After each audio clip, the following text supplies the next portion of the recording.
Caitlin Clark didn't sign up to be the face of federal investigation, but the spotlight has found her anyway.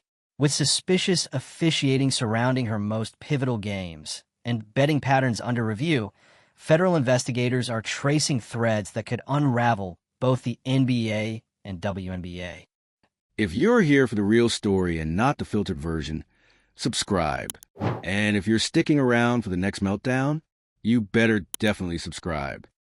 Adam Silver is under direct pressure from the Senate, with demand for documentation, accountability, and swift response. As investigators zero in on the league's ties to sportsbooks and the influence of organized crime, the stakes aren't just high, they're historic. The credibility of basketball in America is hanging by a thread. If the allegations hold, if referees, executives, or league insiders have enabled match fixing or profited from bets, the fallout could shatter public confidence. The league's embrace of gambling partnerships, once seen as modern monetization, now looks like a potential liability. With Clark's games under intense review, her name may become a touchstone for reforms, or a symbol of how far the rot has spread. Either way, the outcome will redefine how sports are played, regulated, and watched going forward. Adam Silver just publicly apologized to Caitlin Clark, but let's not get it twisted. This wasn't just a simple "we missed some calls" kind of moment. This apology came under the crushing weight of federal investigations that have put the NBA and WNBA in the hottest spotlight they've ever faced. This isn't some harmless PR mishap. This is a full-on integrity crisis tied to game fixing, gambling scandals, referee misconduct, and organized crime. And now, there's a hard federal deadline on the calendar. October 31st. That's the day Silver and the league have to answer for years of questionable officiating and deep financial entanglements with sports betting partners. The same betting interests that may have turned game outcomes into manipulated business plays. What triggered all of this wasn't just one bad whistle or an angry coach at a press conference.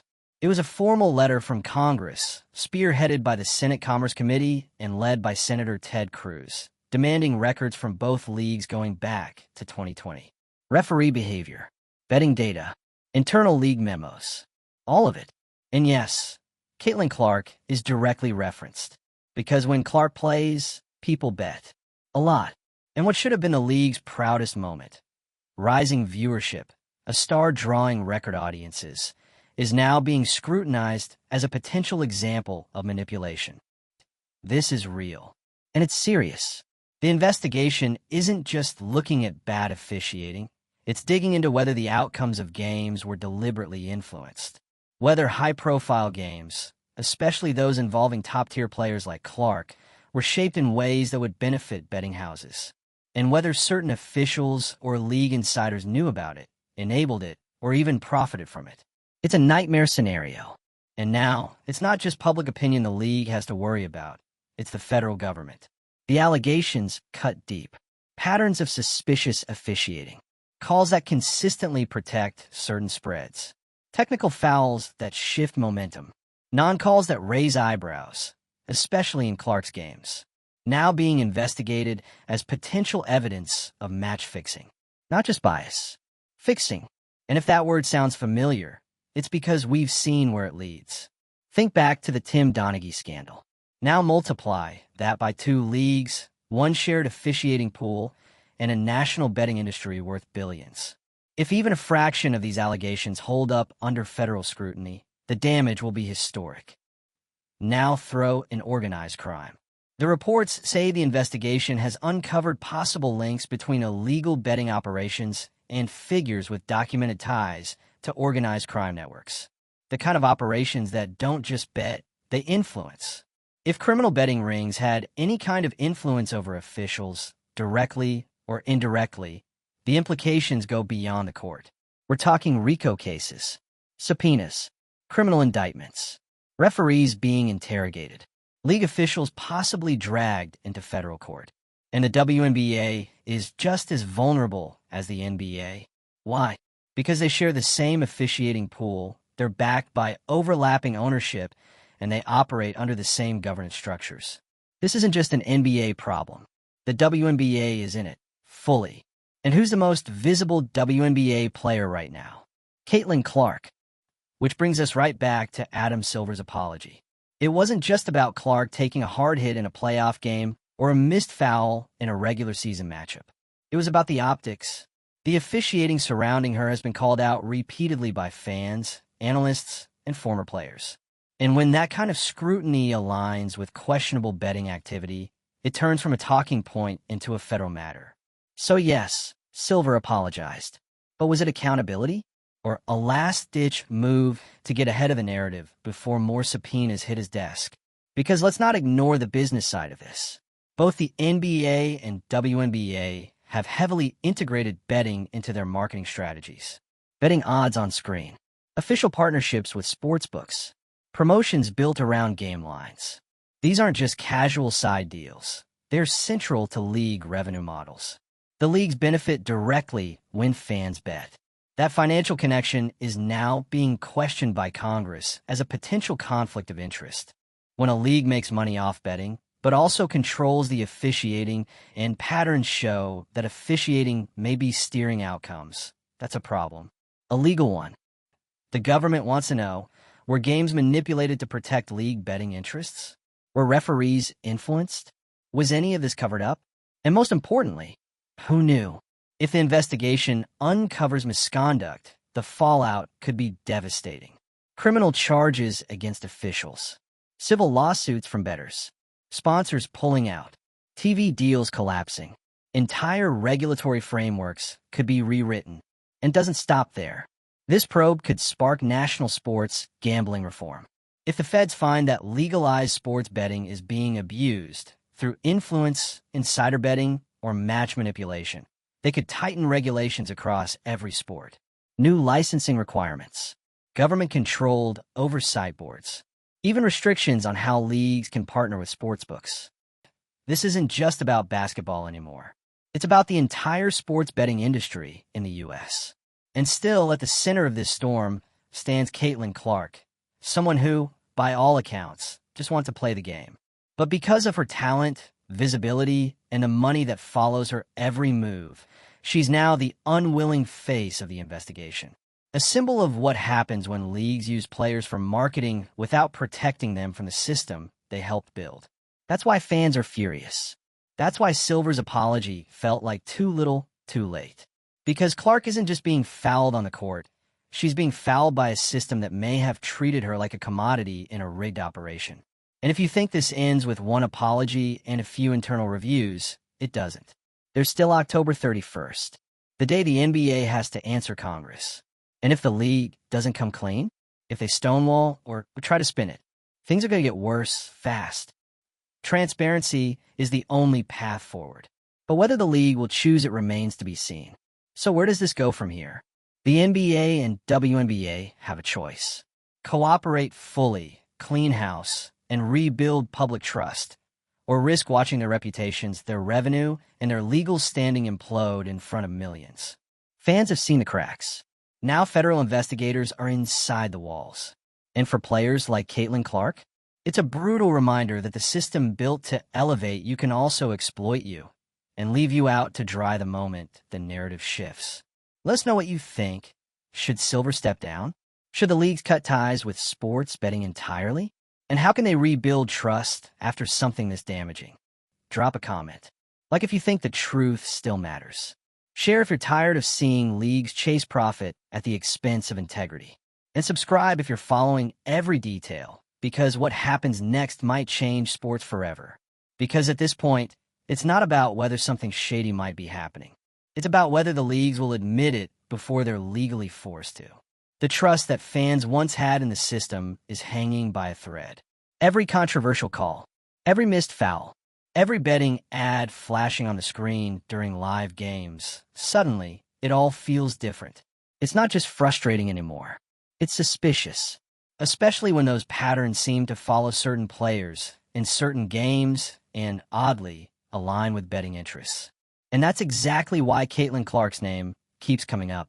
Not because she's done anything wrong. She hasn't. But because she's the most visible athlete in the women's game right now. And when something starts to smell off, it's the most visible person who gets pulled into the center of the storm. The reality is, The NBA and WNBA opened the door to this when they embraced legalized gambling without a solid plan to keep officiating insulated. When you intertwine your product with betting, then every referee becomes a potential liability. Every blown whistle becomes a potential lead. Every injury, ejection, and missed call can trigger a financial ripple effect across the country. And that's why this is no longer a league issue. It's a federal one. Senator Ted Cruz and the Senate Commerce Committee didn't just stumble into this. They've been watching, and now they're demanding full transparency. They want documents going back 4 years. Game footage, referee logs, betting data, internal communication, all of it, because the patterns have become too hard to ignore. Think about that. The U.S. Senate is investigating professional basketball leagues for potential criminal behavior tied to gambling and officiating. Not one or two bad apples. Not one scandal like the Donaghy era. A full systemic probe into the NBA and WNBA's governance structure and financial ties to betting platforms and their possible connections to organized crime. Let that sink in. Because when you bring in the words organized crime, you're not just dealing with shady business. You're talking about criminal networks, illicit money flows, illegal betting rings. People who don't just want to influence outcomes. They need to. And if even one official or executive is found to have taken money, leaked information, or knowingly rigged a game for betting gain, that's enough to trigger federal charges. Now put yourself in the shoes of a player like Caitlin Clark. You're in your rookie season. You've just changed the trajectory of women's basketball. You've broken records, pulled massive viewership, revitalized the league. And now, because of the way your games have been officiated and the sudden uptick in gambling attached to them, you're being used as a central piece of evidence in a national investigation into whether the sport itself is compromised. And then the commissioner apologizes. But not until the public pressure gets so loud it can't be ignored. Not until Congress is knocking on the door. Not until fans start demanding answers, not just for the bad calls, but for what those calls might represent. That's what makes Adam Silver's apology feel so hollow to so many people. Because it wasn't accountability. It was damage control. A moment to try and soothe public outrage before the investigation goes even deeper. But it's too late for that now. The story is out of the league's hands. It belongs to the courts, the regulators, and the American public. And if the truth is as bad as the whispers, it'll be the biggest sports scandal of the decade, maybe the century. The implications stretch far beyond the NBA and WNBA. Because if those leagues are found to have allowed or ignored game-fixing tied to gambling profits, every other league with a sportsbook partnership becomes suspect. The NFL, MLB, the NHL, college sports, it all comes under the same microscope. /investigation. Sports betting was supposed to be a win-win, a boost in engagement, a new revenue stream. But without airtight regulation and walls between betting interests and game outcomes, it's a powder keg. And now that it's exploding, the leagues that didn't build in those safeguards are going to pay the price. Sponsors will walk. Fans will check out. Players will speak up. Lawsuits will stack up. And what about the referees? If patterns show that specific refs were involved in suspicious officiating that altered betting outcomes, that's not just a firing offense. That's a felony. The investigation is already looking at financial histories, communications, travel records. Every ref's connection to betting markets, whether direct or indirect, is being reviewed. There's nowhere to hide. And for the WNBA, the timing couldn't be worse. This was supposed to be a breakout year. Caitlin Clark's arrival was meant to be a turning point. More eyes, more tickets, more sponsorships. But now, the league's credibility is at risk of collapsing just as it hits its peak.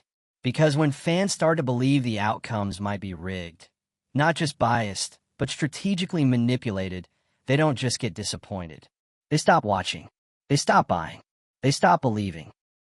This goes beyond one league, one player, or one apology. This is about whether we can trust the game we're watching is real. And if we can't, what's left? That's why October 31st matters so much. Because that's when the league has to submit to real oversight.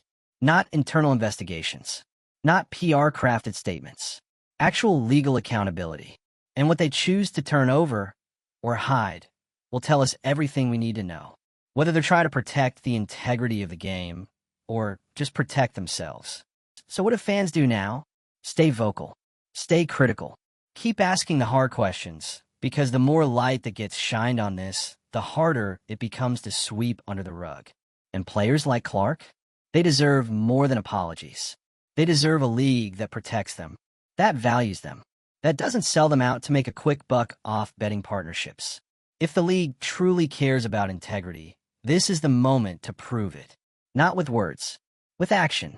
Because this isn't going away. Because at this point, we're watching the walls close in, and not just on Adam Silver. The NBA and WNBA are now in a fight for their reputations, their legitimacy, and possibly even their survival, depending on what this investigation turns up. When the federal government starts connecting dots between game outcomes, betting spikes, and officiating patterns, we're no longer talking about speculation. We're talking about evidence. Let's not forget what's really on the line here. If the Senate Commerce Committee proves that referees were influenced or even perceived to be influenced by gambling interests or external pressure, it's not just a black eye for the league. It's a seismic collapse of public trust. The one thing every sport is built on, the belief that what we're watching is real. And Caitlin Clark is right in the middle of it. Not because she's guilty of anything, but because the way her games have been officiated has become a flashpoint, a symbol, a case study. There's a reason people were outraged. Miscalls, strange ejections, flagrant fouls that were waved off, tensions boiling over, refs that didn't seem to be calling the game in a consistent, fair way. You don't need to be a conspiracy theorist to feel like something's off when you're watching her games.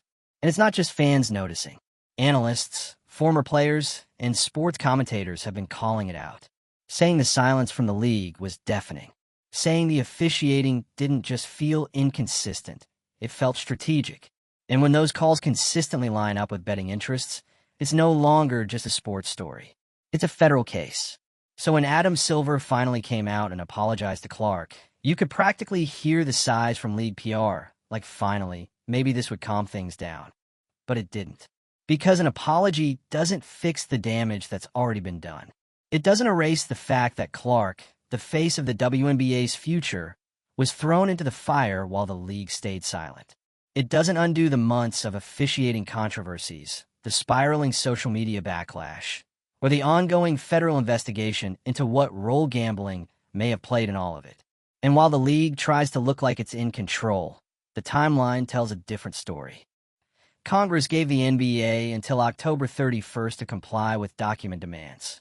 This includes referee reports, internal betting memos, private emails, everything. They're not just looking at the last few months. They're digging through years of league operations. They want to know if anyone inside the league was aware of betting patterns that correlated with officiating trends. If any official had financial ties to betting entities. If any league employee was involved in covering up referee behavior that impacted games with large betting volumes. And again, this isn't just about the NBA. Because of the deep interconnectivity between the two leagues, shared refs, shared leadership, shared infrastructure, the WNBA is under the exact same microscope. And unfortunately, with Clark's skyrocketing fame, her games became the battleground. The reality is brutal. If refs were even subconsciously influenced to officiate her games in a way that kept things close, that drove engagement, that impacted betting lines, that's still manipulation. That still corrupts the integrity of the sport. And if it was deliberate, that's match fixing. That's criminal. What happens if the investigation finds out that refs were nudged by higher-ups to control the narrative? What if betting partners were given access to information they shouldn't have had? What if a referee was caught betting on a game they worked, or leaking information to someone who did? This isn't theoretical anymore. These are the exact questions federal investigators are asking. And they're not just hoping for voluntary answers. They're preparing subpoenas if they don't get them. Because let's be honest, money changed everything. The second the NBA and WNBA signed those multi-million-dollar sportsbook deals, they invited a whole new layer of scrutiny. They got in bed with betting companies. They promoted odds during games. They sold data rights to sportsbooks so they could adjust lines in real time. And while it all looked flashy and futuristic, nobody seemed to be asking the hard question. What happens when the people making money off betting also control the outcome? And now, we're living in the answer. See, the players? They've been left out in the cold. Caitlin Clark didn't agree to be the marketing face of a potential betting scandal. She didn't consent to having her every move on the court become fodder for gambling outcomes. She wanted to play basketball. And now, her name is attached to the biggest scandal in modern basketball history. And it's not just her. Every player, especially in the WNBA, has now been pulled into the shadow of doubt. Did that foul call shift a spread? Was that technical real, or was it placed to affect an over-under? Are games being called based on fairness, or on financial outcome? If fans start to believe the answer is the latter, the damage may be permanent. Because once the illusion of fair play is gone, so is the value of the game. Sponsors pull out. Fans tune out. Players leave. And the league is left scrambling to repair something that should have never been broken in the first place. That's why October 31st matters so much. Because if the NBA and WNBA can't, or won't, cooperate fully, they'll be sending a very clear message. Not just to Congress, to all of us. They'll be telling us they're more concerned with protecting their financial interests than preserving the credibility of the sport. Investigation. And if that happens, no apology, no spin, no scapegoat referee is going to fix it. They need full transparency, public reports, independent oversight, actual consequences if corruption is found. Not fines, not suspensions, real accountability. Because if they don't clean house now, they might not have a house left to clean later. So what does all this mean for the future? It means the entire model of how sports leagues interact with betting may have to change. Tighter federal regulation. Betting lines removed from broadcasts. Mandatory third-party oversight of officiating. It means a reckoning not just for basketball, but for every sport that let gambling creep in unchecked. The leagues had years to get this right. They had opportunities to build safeguards, but instead, they cashed the checks and hoped for the best. Now the spotlight is here. The questions are being asked. The investigators are watching. And it's not just about fixing what's broken. It's about proving there's still something left to believe in. So what's your take? Did Adam Silver's apology feel like leadership or panic? Should Congress force all major leagues to separate from sports betting entirely? And what will it take to actually restore trust if the investigation confirms the worst? Drop a comment below. Like if you're watching this unfold with the same disbelief. Share it with someone who needs to know this goes deeper than just basketball. And hit subscribe, because this is far from over. The truth is still coming, and it might change everything.